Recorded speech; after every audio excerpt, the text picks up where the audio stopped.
Little star kids. யாரும் வெளியே போக கூடாது. நிக்கிலேஸோட 500 ரூபாய் நோட்டு காணா போயிருக்கு. எடுத்தது யாருன்னு இப்பவே தெரிஞ்சாகணும். சொல்ல போறீங்களா இல்லையா? திவ்யா மேடம், அம்மா டியூஷன் ஃபீஸ் கட்டுறதுக்காக காசு கொடுத்தாங்க. நான் இந்த பேங்குக்குள்ளதான் வச்சேன். யார் எடுத்தாங்கன்னு தெரியல. யார் எடுத்தது சொல்ல போறீங்களா இல்லையா? நானே கண்டுபிடிச்சேன். பனிஷ்மெண்ட் சிவியரா இருக்கும்.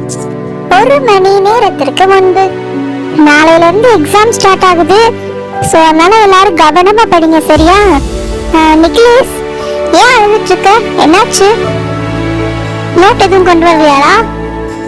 மிஸ், நான் பேக்குக்குள்ள காசு வச்சிருந்தேன் மிஸ். காணோம் மிஸ், யாரோ எடுத்துட்டாங்க மிஸ். அம்மா வாங்கி போறாங்க.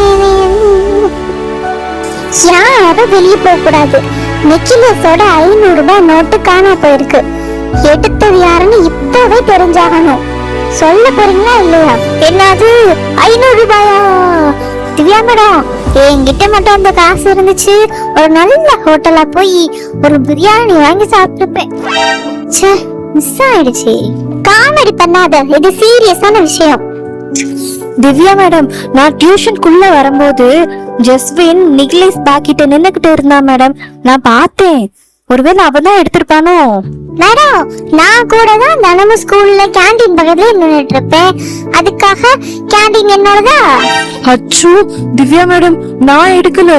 நான் சத்தியமா அந்த பணத்தை எடுக்கல. நான் எடுக்கவே இல்லை மேம். அவ போய் சொல்றா மேடம். ப்ளீஸ் என்னை நம்புங்க மேம். திவ்யா மேடம், ஒரு ஐடியா. நம்ம எல்லாரோட பாக்கெட்டையும் செக் பண்ணலாம். அப்ப உண்மை தெரிஞ்சிரும்ல. முதல்ல உன்னோட பாக்கெட்டை வந்து காட்டு. என்ன மேடம், நான் தான் உங்களுக்கு ஐடியா சொன்னேன். என்னையே சந்தேகப்படுறீங்க பாத்தீங்களா? போங்க மேடம். மேடம், ஃபர்ஸ்ட் ஜஸ்வினோட பேக்கை செக் பண்ணி பாருங்க மேடம். அவன் பேக்ல கூட அந்த காசு இருக்கலாம் மேம். மேடம், ஃபர்ஸ்ட் நீங்க என்னோட பேக்கையே செக் பண்ணி பாருங்க மேடம். நான் தப்பு பண்ணல, அதனால பயப்பட வேண்டிய அவசியம் இல்லை மேம். இல்ல, முதல்ல நான் நிக்கிலேஸ் பேக்கை செக் பண்ணி பாத்துக்கிறேன். அதுக்கப்புறம் வரிசையா எல்லார் பேக்கையும் செக் பண்ணி பாக்குறேன். பிறகு அந்த திவ்யா மேடம் நிக்கிலேஸின் பேக்கை வாங்கி உள்ளே செக் பண்ணி பார்த்தார். பேக்கின் உள்ளே உள்ள ஒரு சிறிய ஜிப்பை திறக்கிறார் திவ்யா மேடம்.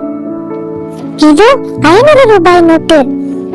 நிக்கிலேஸ், காசு பேக்குள்ளே வச்சுட்டு டியூஷன் போர்க்களமா மாத்திட்டல.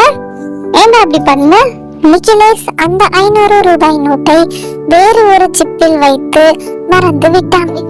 மிஸ், சாரி மிஸ், வேற சிப்பை மாத்தி வச்சுட்டு மறந்துட்டேன். அது திருடனே கிடையாதா? இவ்வளவு நேரம் நம்ம பார்த்த டிடெக்டிவ் வேலையெல்லாம் வேஸ்டா போச்சு. இப்போ உண்மை ப்ரூவ் ஆயிடுச்சு பாத்தியா?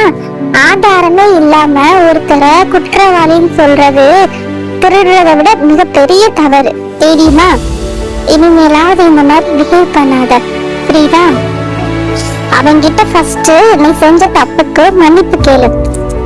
பிறகு மன்னி தன் பேசிய தவறை உணர்ந்து ஜஸ்டினிடம் மன்னிப்பு கேட்டான். ஹலோ குழந்தைகளே, இந்த கதையோட மாறல் என்னன்னா, உண்மை தெரியாமல் யாரையும் குற்றவாளி என குறை சொல்லக்கூடாது. அது மிக பெரிய குற்றமாகும். நீங்களும் இந்த மாதிரி யாரையும் குறை கூடாதீங்க. உங்களுக்கு இந்த ஸ்டோரி பிடிச்சிருந்துச்சுன்னா நம்ம சேனலை மறக்காம சப்ஸ்கிரைப் பண்ணிருங்க. அப்படியே ஒரு லைக்கும் போட்டுருங்க. சப்ஸ்கிரைப் செய்த நல்ல உள்ளங்களுக்கு மிக்க நன்றி. வேறு ஒரு வீடியோவில் மீண்டும் சந்திக்கிறேன். Bye bye.